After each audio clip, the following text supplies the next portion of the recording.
Joining me now is a UFC bantamweight contender who's coming off a second-round TKO win over Thomas Almeida at UFC 220 in Boston last month. It is Rob Font back on the show. Rob, how are you? I'm doing good.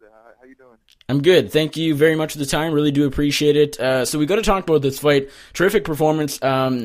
And I think the biggest talking point or the biggest story is that this is in Boston. You were born in Massachusetts. Big sort of homecoming for you. You have fought in Boston before, but this was arguably maybe the biggest fight of your career. And it was in Boston. How was it having such a big fight so close to where you were born? It was a dream come true for sure, bro. Obviously, there's a lot of history in the Garden. I fought in the Garden before and had a lot of my boys on the card with me this time, so I couldn't ask for a better turnout. We all did good. Like I said, it was a dream come true, and I feel like we performed to our best of our abilities. You've had a number of good victories in the UFC, but was this the biggest win? I think so. Especially the one of the bigger names for sure. I finally got a marquee opponent, and not only did we beat him, but we finished him. So definitely can say it's one of my biggest wins. What was your mentality coming off a loss? You've had a couple defeats in the past. You lost to Desmond Green in your second pro fight, lost to John Lineker earlier in your UFC career back a couple years ago. But this was a submission to Pedro Munhoz. It was a fight where you were favored to win. It wasn't, let's be honest, it was a bit of a setback, and it was also your first stoppage loss, but you rebounded with flying colors. How did you deal with that? How did you handle with that coming into this fight?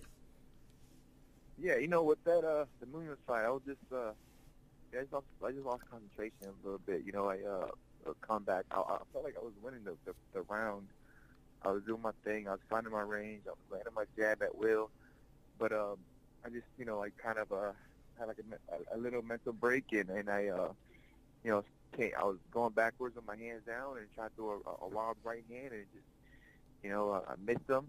He clipped me. I shot a bad shot, and a guy like Pedro Munhoz with his wrestling and his jiu-jitsu and that guillotine, you can't shoot bad shots on him, and I paid for it. But for this fight, it was more of like just staying focused the whole 15 minutes I'm in there. This game you can't lose concentration for 1 second. It's all over. So for this one, it was just making sure I was focused. It wasn't that much of a change. It wasn't much of like bringing in new coaches or anything like that. It was just, making sure I was concentrating for 50 minutes straight. I think, it worked out. How long did it take you to get past that Munhoz fight? Honestly, I was done right when the bell rang. I mean, right when, they announced he won, it was over. I know exactly what I did wrong. I remember saying, I remember, feeling like not only say too cocky or confident, but, kind of, too settled or too relaxed. I know not to, make that mistake again, and it just sucks that, like I said, I felt like I was winning that fight, and I felt like he was, saying a couple shots away from me and getting finished, but I got a little sloppy out there. Do you feel like this Almeida performance was like the best way ever to get fans to sort of move on themselves and forget about that Munhoz fight and that setback you had not that long ago? Because let's be honest, if you had gone in there against Almeida, even if you had won, but maybe it was a lackluster decision. I know you're not known for that, but anything can happen. Well, what if? It could have happened, and I feel like more people would remember about that Munhoz fight where you go in there, starch him in round 2. You look fantastic, biggest win of your career. I feel like no one's really talking about the Munhoz fight. You're number 11 in the division. He's number 10. Do you feel like this was an ideal performance to move away from that Munhoz fight? I definitely do. When I got back, obviously back in Brazil, I was thinking, okay, who do we fight next? And obviously Thomas Almeida and Moraes was on my mind. I'm like, all right, let's try to get Moraes or Thomas Almeida.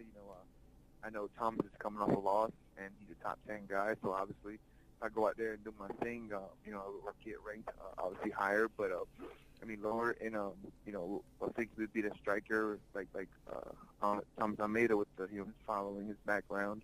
I definitely think everybody would forget about that loss, and I think I did it. I think I did exactly what I wanted to do, and I knew exactly how we could finish him, and hopefully everybody thinks about that Munhoz fight.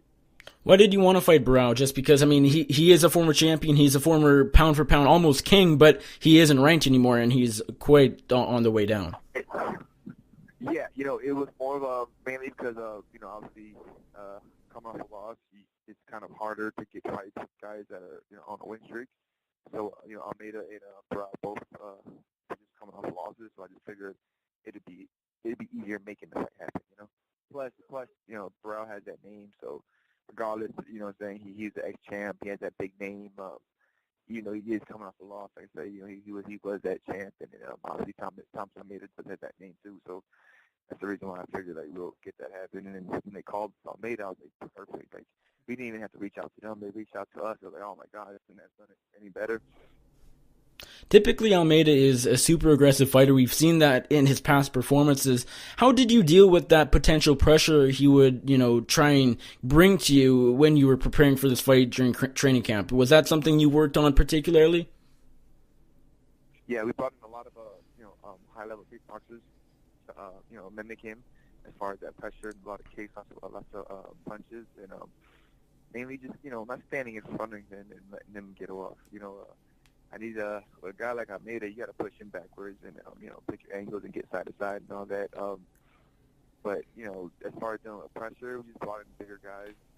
We brought a lot of 45ers this camp, and just brought in bigger guys that are great at kickboxing and trying to push me back. And I just had to make sure to, if I was going backwards, I was going backwards at an opposite angle, and just to not actually go backwards the whole fucking round. So I think we pulled it off.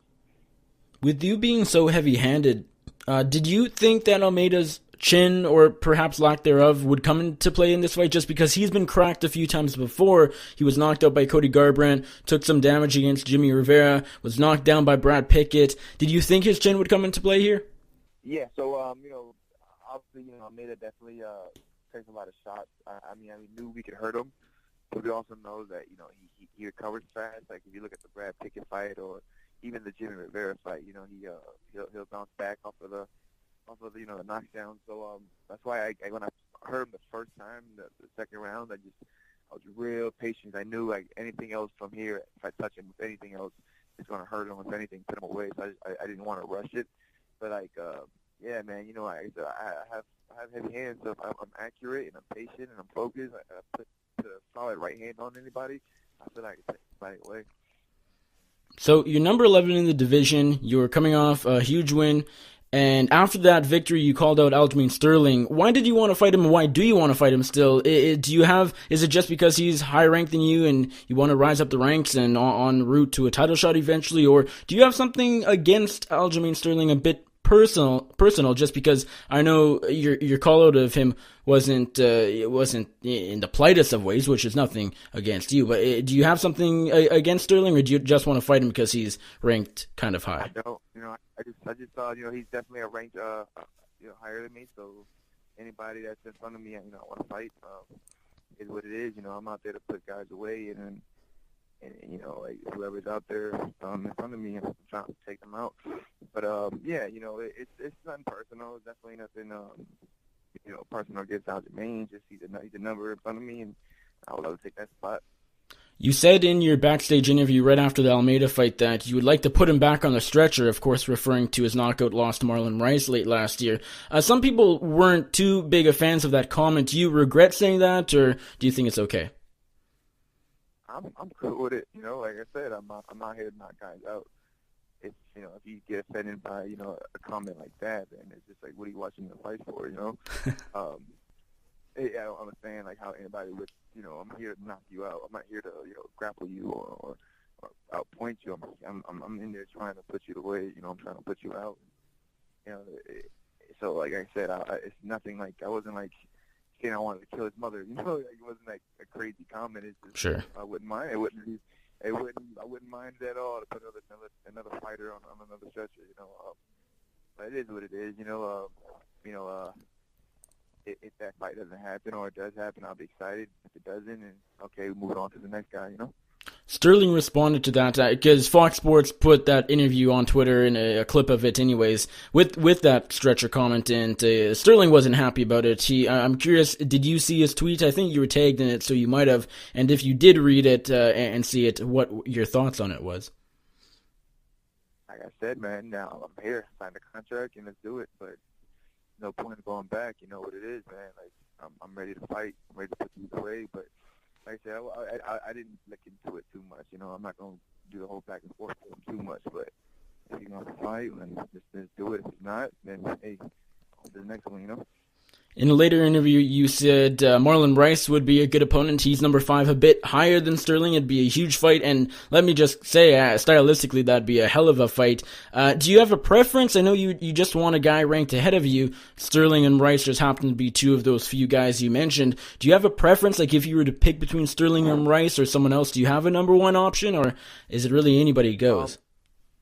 Honestly, it'd probably be number 1 option would be Marlon. He's a higher ranked opponent, and he's coming off of a W. You know, I think to stay busy and to not sit around for too long, the fight probably would be Sterling. But I think the quickest fight for the titles, and or at least number 1 contender fight, would definitely be Marlon. So that definitely was my number 1 preference. As a bantamweight in the division's top 15, I'm curious to get your thoughts on sort of what's going on right now between the champion TJ Dillashaw and former title challenger and former champion Cody Garbrandt, of course, with Max Holloway versus Frankie Edgar off of UFC 222 on March 3rd in Vegas. The UFC tried to book Dillashaw versus Garbrandt too for that card on short notice. Dillashaw just had a baby, though, in December or November. He doesn't want the fight because of that, and he's not in shape, really ready to go. He hasn't been training because of the kid. And he doesn't feel like Garbrandt deserves a shot. Garbrandt, of course, wants the title fight. It's sort of back and forth. What do you make of all that? Do you think Dillashaw is in the right for turning it down? Do you think he should take the fight? Does Garbrandt deserve an immediate rematch? What's your take on all of this? Yeah, it's tough. It's tough because obviously TJ had to sit around for a while to get that title shot back. You know, and then to go out there and finish the guy and you know, when he automatically gets a title shot, it's kind of tough, especially when TJ lost. You know, he lost by decision, which many people thought he won. So I can understand why TJ would be a little upset and not want to give him the title shot. But you know, but it's tough. You know, like fighters fight. You know, and it is tough. So but as far as the whole situation, it's a little funky. You know, it's you know, you got Garbrandt, Cruz, freaking, you know, obviously the champ TJ, but he doesn't want to fight. He wants to go down to 25 and fight. It's a little, you know, jammed up the division. But like I said, I'm just here waiting for my name and my opponent, and that's all I'm worried about, really. Are you at all concerned that you might get another win and be sort of in that title mix? Because right now you're sort of just outside of, you're very close, but another big win would certainly put you in the title talks. Are you concerned that if they don't really get that figured out between Dillashaw and Garbrandt and even Jimmy Rivera, Dominic Cruz, that you might be deserving of a title shot but might not get it? Yeah, I mean, I don't want to think too far ahead of that. I'm pretty sure this will all get figured out eventually. I'm definitely, you know, I need another big fight and another big finish. But in my mind, I'm 2 fights away from at least, you know, getting a title shot or a title number 1 contender fight for sure. So in my mind, I'm thinking, you know, just, you know, training, beating the next guy in front of me, putting him away, one more, then I want that, you know, with that title shot or at least the number 1 contender fight. You didn't take very much damage, if any, against Thomas Almeida. When do you want to get back in there? Do you have a day, or not a day, but do you have a month in mind? Any sort of timeline for when Rob Font will fight again? I don't know exactly, but like I said, I'm healthy. I think I know I don't want to wait around too long, but I would love to fight July 7th. I believe that's the International Fight Week. I've done it twice. I made my debut on the International Fight Week, and I fought last year at the International Fight Week. I love it. You know, it's a great time. Vegas is always fun, and you know, fighting in the summer and getting it over with, I wouldn't mind fighting that at that date. But you know, hopefully I'll find out at least the card or time frames in the next 2 weeks.